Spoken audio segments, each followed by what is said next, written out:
Kolkata night Riders মহাবিপদে পড়ে গেছে বন্ধুরা। কলকাতা নাইট রাইডার্স আইপিএল শুরু হতে আর এক সপ্তাহ বাকি আছে, কিন্তু বন্ধুরা একদিন করে যাচ্ছে আর কেকেআর টিমের জন্য যেন দুঃসংবাদ ভেসে আসছে।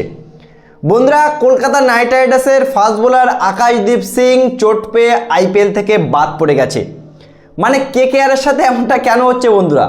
প্রথমে আমরা দেখতে পেলাম বন্ধুরা, মোস্তাফিজুর রহমানকে আইপিএল থেকে বাদ দেওয়া হলো, একটা কন্ট্রোভার্সি ছিল, সে একটা ভালো বোলার ছিল।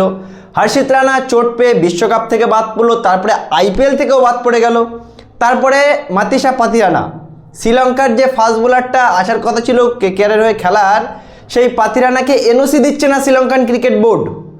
শ্রীলঙ্কান ক্রিকেট বোর্ড এখনও পাতিরানাকে পারমিশন দিচ্ছে না আইপিএলে খেলার, তার কারণ পাতিরানা সুস্থ না।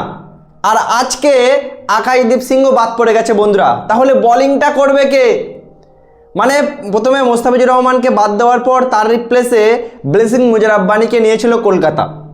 মুজারাব্বানি আছে, কিন্তু ভাই তার বিপরীতে বোলিং করবেটাকে উমরান মালিক একেবারে ভালো বোলিং করে না বন্ধুরা, শুধু গতিতে বল করে আর মার খায়। তারপরে বৈভব অরোরা, ওই একটা ভালো বোলার, কিন্তু ম্যাচ উইনার যে 4 জন বোলার কেকেআর নিয়েছিল সেই 4 জন বোলারই নেই। মোস্তাফিজুর রহমান নেই, হর্ষিত রানা নেই, পাতিরানা নেই, এদিকে আকাশদীপ সিং বাদ পড়ে গিয়েছে। তাহলে বোলিংটা করবে কে ভাই? সত্যি বন্ধুরা, এই আইপিএলে কিন্তু আমরা একটা জিনিস লক্ষ্য করেছি যে প্রায় একটা করে দিন যাচ্ছে, 2-3টে করে বোলার চোট পেয়ে বাদ পড়ে যাচ্ছে। বন্ধুরা, কি হবে? কলকাতা নাইট রাইডার্স টিম এখন তো মহা বিপদে পড়েছে ভাই। এখন কি মোস্তাফিজুর রহমানের কাছে ফোন করবে যে ভাই তুমি এসো আইপিএল খেলতে, না হলে ভাই কলকাতার বোলিং করবে কি?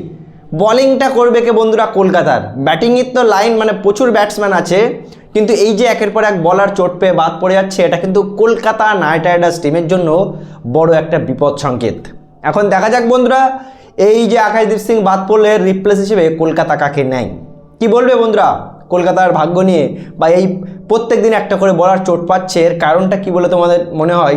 অবশ্যই জানাবে কমেন্ট করে। ভিডিওটি ভালো লাগলে শেয়ার করে চ্যানেলটা অবশ্যই সাবস্ক্রাইব করে দেবে।